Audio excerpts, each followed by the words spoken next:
నమస్కారం గురుగారు. నమస్కారం అండి. గురుగారు, తులారాశి వారికి వచ్చేసి అక్టోబర్ మాసంలో ముఖ్యంగా మనం చూసుకున్నట్లయితే వారి యొక్క గ్రహస్థితి అనేది ఏ విధంగా ఉంది, అలాగే ఆ మాసంలోని వారికి శుభ అశుభ ఫలితాలు అనేవి ఏ విధంగా రాబోతున్నాయి, ఒక్కసారి మాకు తెలియచేయండి గురుగారు. తప్పకుండా అమ్మ. ఓం శ్రీ గురుభ్యో నమః. తులారాశి వాళ్ళకి అక్టోబర్ నెలలో గ్రహస్థితులు ఏ విధంగా ఉన్నాయి, వాళ్ళ యొక్క ఫలితాలు ఏ విధంగా ఉన్నాయి చెప్పబోయే ముందు ఏ రాశుల్లో ఏ గ్రహాలు ఉన్నాయో ముందు మనం పరిశీలన చేద్దాం.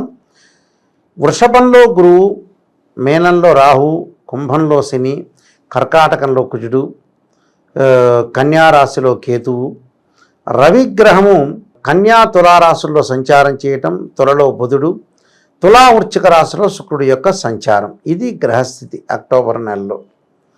ఫలితాన్ని మనం చూసుకున్నట్లయితే తులారాశి వాళ్ళకి షష్టమ స్థానంలో రాహు వల్ల విదేశాలకు వెళ్ళటం, విదేశాలకి గతంలో ఏదైతే అవరోధాలు ఆటంకాలు వచ్చినాయో అవన్నీ కూడా దారులు మూసుకుపోయినవన్నీ కూడా దారులు తెరుచుకోవటం, విదేశాల్లో ఆ దేశం యొక్క పౌరసత్వం లభించడం, ఇక్కడ కంపెనీ త్రూ కూడా ఉద్యోగం లభించే అవకాశాలు ఉంటాయి.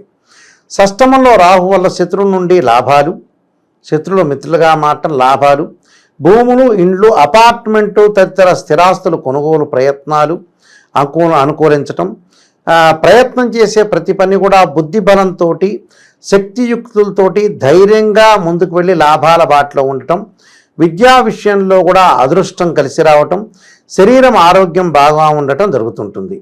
అంటే రాహు వల్ల వీళ్ళకి మేలు జరిగే అవకాశం ఎక్కువగా ఉంటుంది తులారాశి వాళ్ళకి. మరి మిగతా గ్రహాల యొక్క సంగతిని మనం చూసినట్లయితే ఇక్కడ కొన్ని గ్రహాలు వల్ల కొంత మంచి చెడుల యొక్క మిశ్రమాలు ఎక్కువగా జరుగుతుంటాయి వీళ్ళకి. కుజుడు యొక్క విషయానికి మనం వెళితే కుజుడు దశమ స్థానంలో ఉండటం వల్ల భూ సంబంధమైన వ్యవహారాల్లో కొంత అనుకూలంగా ఉండటం, భార్యాభర్తల మధ్యలో కొంత విరోధ భావాలు, కోర్టు సమస్యల పరిష్కారం జరగటం, అలానే తల్లిదండ్రుల యొక్క ఆరోగ్యం పట్ల శ్రద్ధ వహించాలి కుజుడు వల్ల. దానితో పాటు రవి యొక్క ప్రభావం వల్ల వీళ్ళకి రవి వ్యయస్థానంలో ఉంటాడు, జన్మస్థానంలో ఉంటాడు. వ్యయస్థానంలో జన్మస్థానంలో ఉండటం వల్ల కొన్ని ఇబ్బందులు, ఆకస్మికంగా కలహాలు రాకుండా చూసుకోవాలి. బంధుమూలకంగా కొంచెం ఖర్చులు తగ్గించుకోవాలి. బంధువులందరూ వచ్చి ఇంట్లో తిష్టా వేస్తే మనకు ఖర్చులు ఎక్కువ అవుతాయి కదా, మిత్రుల ద్వారా కూడా కొంత ఖర్చులు జరుగుతూ ఉంటాయి.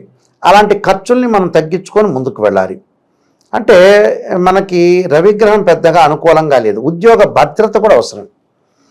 అనవసరమైన మాటలు మాట్లాడకుండా పక్కన ఉండే వ్యక్తులతోటి, ఉద్యోగం వ్యక్తులతోటి ఏది పడితే అది మాట్లాడి వాడు జీవితానికి పక్కన వాడు హర్ట్ అయ్యి వీడి మీద ఏదో బ్లేమ్ చేసేటట్టుగా ఉండకుండా ఉండటం చాలా మంచిది. అంటే రవి అనుకూలంగా లేడు అని అర్థం. మరి రవి అనుకూలంగా లేడు కానీ శుక్రగ్రహానికి మనకి దగ్గరకు వద్దాం. శుక్రగ్రహం వచ్చేటప్పటికి శుక్రగ్రహం వల్ల అనుకూలతగా ఉంటుంది. శుక్రుడి వల్ల ప్రతి పనిలో కూడా ముందుకు వెళ్ళటం, బంధువులందరినీ కలుసుకోవటం, వివాహాది శుభ కార్యక్రమాలలో ముందుకు ఆటంకం లేకుండా వెళ్ళటం, ఆనందంగా జీవించటం, లగ్జరీ లైఫ్ను ఆనందించడం, వాహనాలు కొనుగోలు చేయటం, ప్రయాణాలు చేయటం, విఘ్నం కలగకుండా ఉండటం, స్త్రీ మూలకంగా భార్య మూలకంగా ఆస్తులు కలిసి రావటం, అలానే భర్త మూలకంగా ఆస్తులు, పిల్లల యొక్క విషయంలో వాళ్ళ ఉద్యోగాలు ఇవన్నీ కూడా రావటం, విలువైన ఆభరణాలు కొనుగోలు చేయటం, శుచిగల దుస్తులు ధరించడం, కుటుంబ సౌఖ్యం, బంధుమిత్రులతో కూడా సమాగమము జరగటం, అన్య స్త్రీలతోటి పరిచయాలు ఎక్కువగా పెరుగుతుంటాయి. అంటే శుక్రుడు సుఖాన్ని, భోగాన్ని, సౌఖ్యాన్ని ఇచ్చేవాడు కాబట్టి శుక్రుడు లగ్జరీ లైఫ్ని ఇస్తాడు. అంటే ఈ రాశి వాళ్ళకి ద్వితీయ స్థానంలో శుక్రుడు అంటే నెల రోజుల పాటు మాత్రం బ్రహ్మాండంగా అద్భుతంగా ఉంటుంది. అంటే మొదటి 15 రోజులు, రెండో 15 రోజులు అక్కర్లా, వాళ్ళకి 1వ స్థానంలో ఉన్నాడు, 2వ స్థానంలో ఉన్నాడు కాబట్టి 2 స్థానాలు మంచివే శుక్రుడు. అంటే తులారాశిలోనూ అలానే వృశ్చిక రాశిలోనూ చాలా జన్మంలో శుక్రుడు మంచివాడే, ద్వితీయంలో శుక్రుడు వాడే. ధనము, భాగ్యము, ఉద్యోగ ధర్మాలు, రకరకాల విషయాలు గుర్తు చేసుకుని మళ్ళీ చెడు ప్రయత్నాలు చేయకుండా పునరావృతం అవుతుంది. మంచి ప్రయత్నాలు సాగించే అవకాశాలు ఎక్కువగా ఉంటాయి. అంటే శుక్రగ్రహం అనేది మేలు చేస్తాడు. మిగతా శుక్రగ్రహం మేలు చేస్తున్నాడు కానీ మిగతా గ్రహాలు కూడా కొంత అనుకూలంగా ఉండాలి కదా. దానికి తులా, వృశ్చికము, ధనస్సు, మకరం, కుంభం.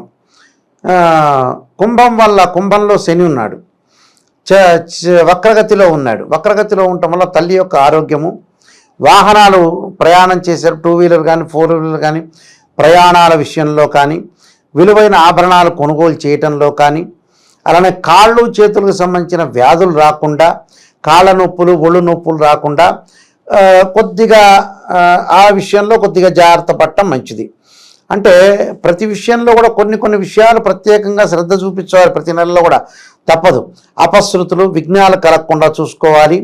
మృత్యు సంబంధమైన విషయాలు అంటే అనారోగ్యం జరిగిందనుకోండి, ఏదో రకంగా డాక్టర్ దగ్గరికి వెళ్ళరు మనోళ్ళు ఎక్కువ శాతం. అంటే ప్రపంచంలో దోషం ఎక్కడ ఏర్పడుతుందంటే జాతకాల కంటే ముందు దోషం ఏర్పడేది మన మైండ్ సెట్.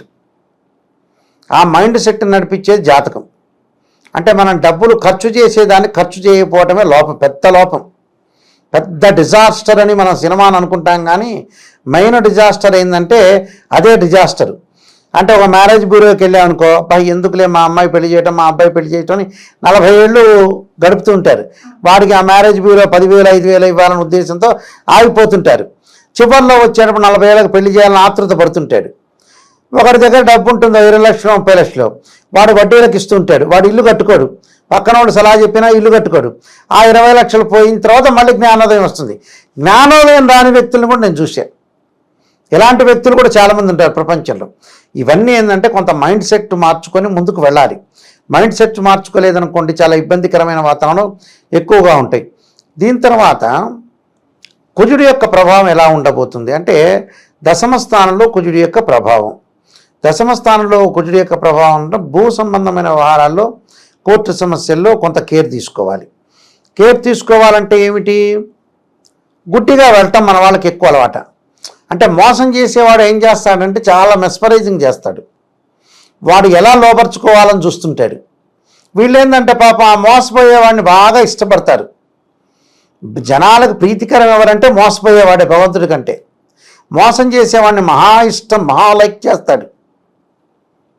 మామూలుగా ఉండదు. మన స్వీట్స్ కంటే కూడా బాగా వాడి మాటల్లో పడిపోయి మోసపోయిన తర్వాత మంచివాడి దగ్గరికి వచ్చిన తర్వాత ఇంకా వాడి దగ్గర డబ్బులు ఉండవు, ఏముండవు, మోసపోయి క్షీణించిపోయి ఉంటాడు.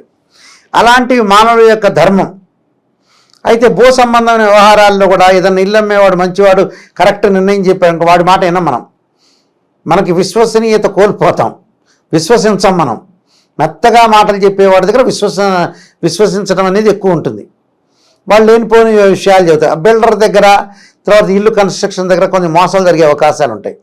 వీళ్ళు మోసాలకు గురి కాకుండా, కోర్టు సమస్యల వరకు వెళ్లకుండా, పోలీస్ స్టేషన్ వెళ్లకుండా కూడా కొద్దిగా జాగ్రత్త పడాలి. కాళ్ళు చేతులు నొప్పుల విషయంలో కానీ, తర్వాత భూ సంబంధమైన వ్యవహారాలు, రైతులు కొంత జాగ్రత్తగా పంటలు వేసుకొని ముందుకు వెళ్ళాలి. రుణాలు ఇచ్చేటప్పుడు కూడా ఇబ్బందులు కలుగుతాయి. డబ్బులు ఇచ్చినవి తిరిగి రావు. వీళ్ళకి రుణాలు పొందుతారు కానీ ఎదుటివాళ్ళు ఇచ్చేవి వీళ్ళ దగ్గరికి రాకుండా ఉండే అవకాశాలు ఎక్కువ ఉంటాయి. కాబట్టి ఇలాంటి విషయాల్లో కొంత జాగ్రత్త ఉండి దాన్ని పరిహారం చేసుకొని ముందుకు వెళ్ళాలి. తులారాశి వాళ్ళకి రాహు బాగున్నాడు, శుక్రుడు బాగున్నాడు. అంటే ఈ 2 గ్రహాలు అతి అమితంగా బాగున్నాయి. తర్వాత వచ్చేటప్పటికల్లా వీళ్ళకి బుధుడు మధ్య రకమైన ఫలితాన్ని ఇస్తాడు. నూతన వ్యాపారాలు ఏది చేయకుండా ఉండటం మంచిది. కాలం అనేది బాగలేనప్పుడు కాలం కాటేస్తుంది. అంటే మన వాళ్ళకి ఎన్నిసార్లైనా కాటేంచుకున్నా కూడా అనుభవం రాదు. అనుభవం పరాభవం అని కొంతమందికి ఉంటుంది. ఎక్స్పీరియన్స్ రాదు వీళ్ళకి. మైండ్ మెచ్యూరిటీ లెవెల్ పెరగటం పోవటం అర్థం. కాబట్టి ఏదైనా సరే ఒక సంఘటన జరిగినప్పుడు మనం జాగ్రత్తగా ఉండి ముందుకెళ్తే జీవితం ధన్యమైపోతుంది. కానీ పరిహారాలు చేసుకొని ముందుకు వెళ్ళాలి. ఓకే గురుగారు, మరి తులారాశి వారు వచ్చేసి అక్టోబర్ మాసంలోని వారికి ఇంకా మంచి ఫలితాలు కావాలి అనుకుంటే మరి ఎటువంటి పరిహారం చేసుకోవాలి? లలితా సహస్రనామ పారాయణం చేయటం ఒకటి, రాహుకాలంలో దీపం పెట్టడం, అలానే శివక్షేత్రాల యొక్క ప్రదర్శన, ఓం నమః శివాయ పంచాక్షరి చేసుకోవాలి. లలితా సహస్రనామ పారాయణం శుక్రవారం చేసుకోవటం, అలానే సూర్యుడి యొక్క నమస్కారాలు, అంటే వీలైతే సూర్య హోమం, అంటే ఓం సూర్యాయ స్వాహ అని ఆజ్యం వేసి జిల్లేడు సమాధిలో పెట్టాలి. అలానే ఓం సూర్యాయ స్వాహ, లేదా ఓం ఆదిత్యాయ స్వాహ, ఆదిత్యాయ గ్రహం ఇదన్నోమ అని మంత్రం చదువుకోవాలి. అంటే త్యాగం అంటారు. ఇలాగా ఏదైతే ఆదివారం రోజున ఈ హోమం చేయటం వల్ల సూర్యభగవానుడు యొక్క అనుగ్రహం ఉండి ఆరోగ్యము, ఉద్యోగము, డబ్బు ఇవన్నీ కూడా కలిసి వచ్చే అవకాశాలు ఖచ్చితంగా ఉంటాయమ్మా. ఓకే గురుగారు, తులారాశి వారికి వచ్చేసి అక్టోబర్ మాసంలోనే ఎలా ఉండబోతుంది, అలాగే ఆ మాసంలోని వారికి ఫలితాలు అనేవి ఏ విధంగా ఉంటాయి అనే వాటి అన్నిటి గురించి అయితే మాకు తెలియజేశారు. ధన్యవాదాలు.